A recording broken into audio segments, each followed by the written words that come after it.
ज्योतिष सेवा वृंदावन यूट्यूब का एक बहुत चर्चित चैनल है। उपाय, राशि, लग्न, नक्षत्र, धार्मिक उपाय, आध्यात्मिक सारे चीज़ों का भंडार भरा हुआ है।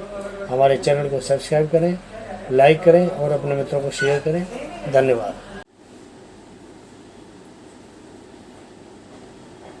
सभी को नमस्कार। जय जय श्री राधे, जय जय श्री कृष्णा। मित्रों, मैं महेश पाठक श्रीधाम वृंदावन से अपने ज्योतिष के चैनल ज्योतिष सेवा वृंदावन में आपका स्वागत करता हूं।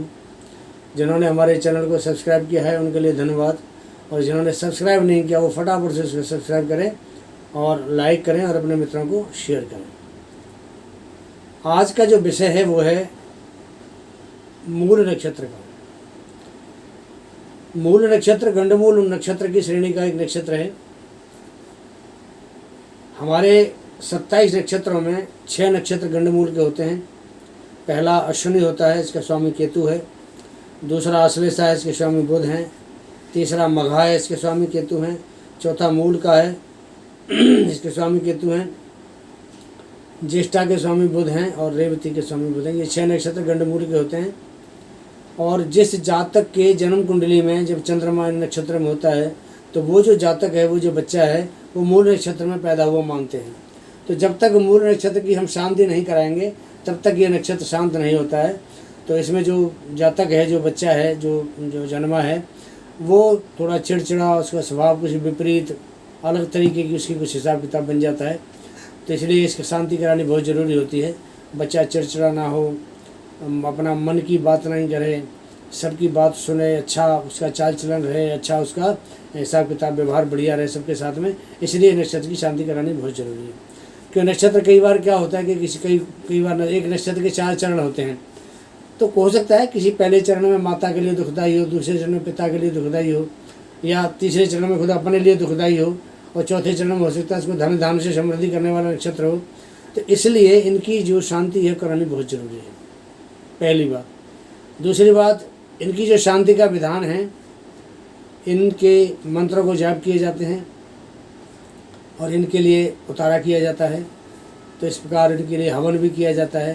तो इन मूल नक्षत्रों की शांति होती है। शांति पाठ करना बहुत ज़रूरी है इसके लिए। तो आज बात करते हैं मूल नक्षत्र की। ये गंडमूल का जो एक चैप्टर होता है 6 नक्षत्रों वाला, उसमें ये नक्षत्र आता है और इसका चौथा नंबर आता है मूल वाली श्रेणी में, और नक्षत्रों की श्रेणी में इसका 19 नंबर आता है। 19 नंबर है इसका मूल नामक नक्षत्र का।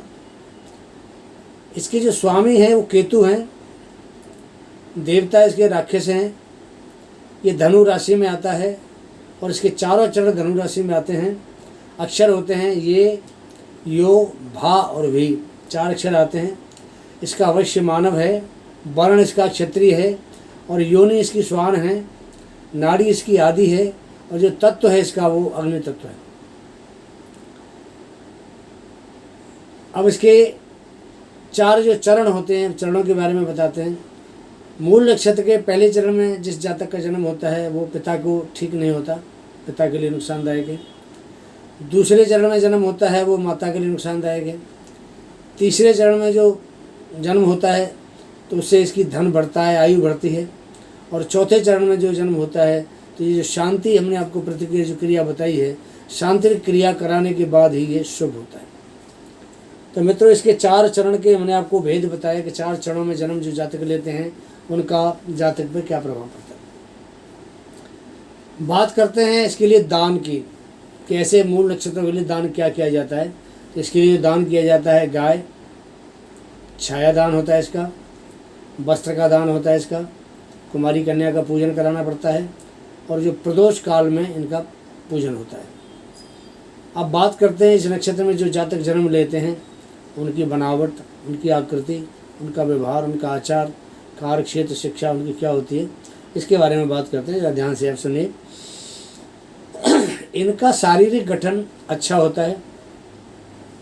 आँखें कुछ छोटी लेकिन बढ़िया और चमकदार इनकी आँखें होती हैं। परिवार में ये साधारण सबसे अच्छे व्यक्तित्व वाले व्यक्ति होते हैं जिनका मूल क्षेत्र में जन्म होता है। ये उनके बारे में हमारे शास्त्र कहते हैं। ये जातक सुखी, धन वाहन वाले, कुछ उपद्रवी स्वभाव, उपद्रवी मतलब एक चीज़ चैन से नहीं बैठने वाले होते हैं, हिंसक भी होते हैं, बलवान होते हैं, शस्त्रों को जीतने वाले होते हैं, समझदार होते हैं, सूझबूझ वाले होते हैं, ज्ञानी होते हैं, पंडित होते हैं और साथ साथ ये घमंडी भी होते हैं, उनको अहंकार भी होता है, कठोर स्वभाव। और इस कारण परिजनों, मित्रों आदि के साथ कम ही इनकी पटरी बैठती है। ये परोपकारी और बदले में कुछ न चाहने वाले होते हैं, दूसरों को उपकार करने वाले और उसके बदले में ये कुछ नहीं चाहते हैं। मन इनका स्थिर है और अनुशासन प्रिय होते हैं, डिसिप्लिन में रहने वाले होते हैं और ये उम्मीद करते हैं कि सामने वाला भी डिसिप्लिन में इनके सामने रहे, इनके साथ रहे। ड्यूटी पर ये बड़े खड़े उतरते हैं। ये उदार, दानी, ईमानदार, मान मर्यादा वाले तथा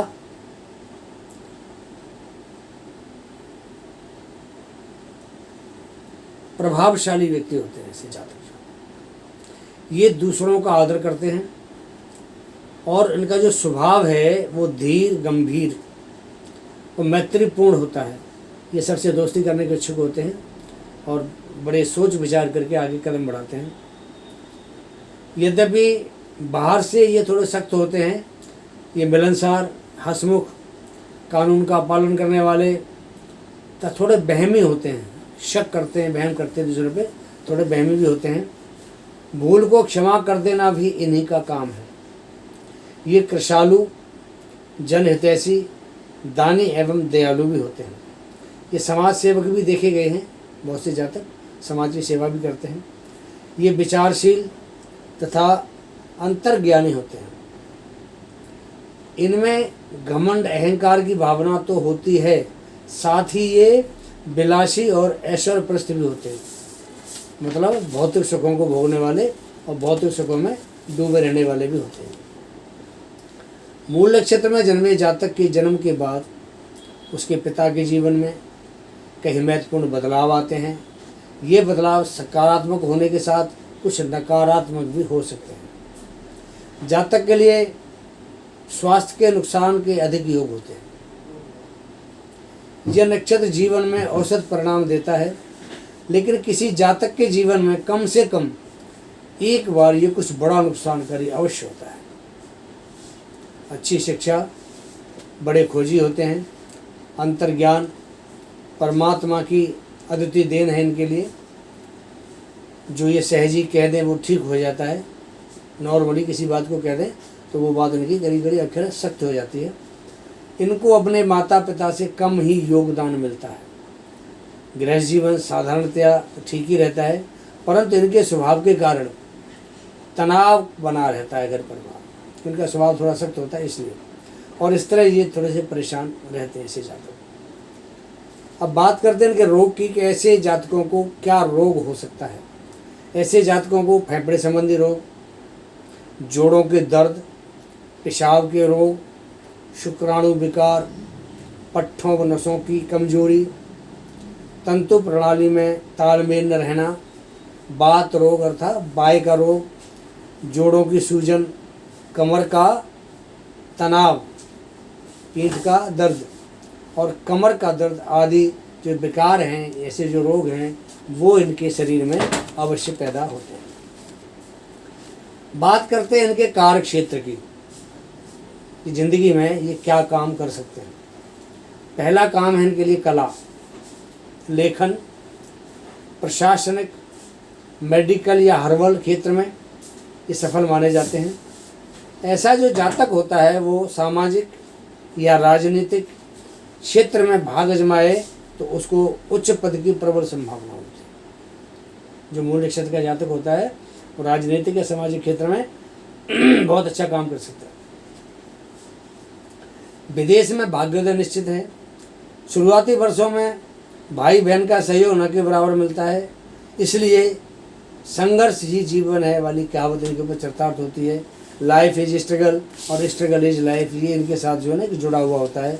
इनकी लाइफ संघर्षपूर्ण है और लाइफ में इनको मेहनत करनी पड़ेगी। मेहनत नहीं करेंगे तो इनको कामयाबी नहीं मिलेगी। तो मित्रों, ये मैंने अभी आपको मूल नक्षत्र का एक छोटा सा विश्लेषण आपको बताया कि हमारे ज्योतिष में ये जो गंडमूल नक्षत्र की श्रेणी का नक्षत्र है मूल, इसके स्वामी केतु हैं। इसके जो जातक जन्मते हैं उनके बारे में आपको मैंने संपूर्ण जानकारी दी है। हमारा जो चैनल है ज्योतिष का, आध्यात्मिक का, धर्म का, उपायों का, हर प्रकार के उपाय हमारे इस चैनल में हमने वीडियो अपलोड किए हुए हैं। तो मेरा आपसे निवेदन है कि आप हमारे वीडियोस देखें, लाइक करें, उनको कमेंट भी करें, अपनी राय भी अवश्य दें हमें। और अगर किसी को अपनी कुंडली हमें दिखानी हो तो आप अपनी डेट ऑफ बर्थ हमें भेजें। हमारे इस वीडियो के नीचे हमारे फ़ोन नंबर है, हमारा व्हाट्सएप नंबर है। तो जैसे आपको उचित लगे वैसे आप हमसे संपर्क कर सकते हैं। आपकी जो समस्या होगी उसका जो निदान है वो पूर्ण रूप से हम करने की कोशिश करेंगे कि आप उस समस्या से आपको निजात मिले, आपको उससे लाभ हो। इसके साथ ही मैं महेश पाठक सीधा वृंदावन से अपने ज्योतिष के चैनल ज्योतिष सेवा वृंदावन के लिए आज ये वीडियो यही समाप्त करता हूँ। अगला वीडियो आपको जो नक्षत्र है अगले वाला 20 नंबर का नक्षत्र है जिसका नाम है पूर्वाषाढ़ा नक्षत्र, उसके बारे में मैं आपको आपका विश्लेषण बताऊंगा। तब तक के लिए आप मुझे आगे दीजिए। जय जय श्री राधे, जय जय श्री कृष्ण।